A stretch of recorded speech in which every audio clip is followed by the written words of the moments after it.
I'm stating this now categorically. I have to make a sacrifice.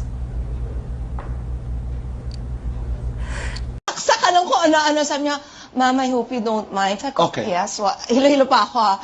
I just have to know, are you pregnant? Sabi ko, no, I'm not pregnant, Doc. Nakakaloka.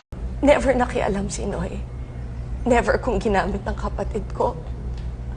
Hiyang-hiya na ako sa pamilya ko, Dad. Darla, bibilang kita ng black polo because I love you. Thank you, Chrissy. Yes. Ano ka sa men's? Large? Or extra large? Extra large. Okay.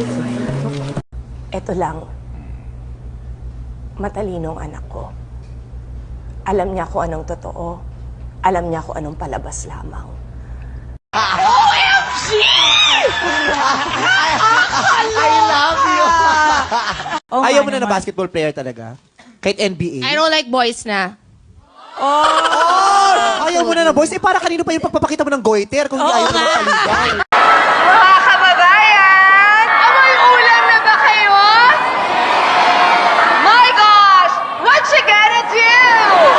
Kanina talaga, as an excited mother, ano talaga, 6:45 nagising ako.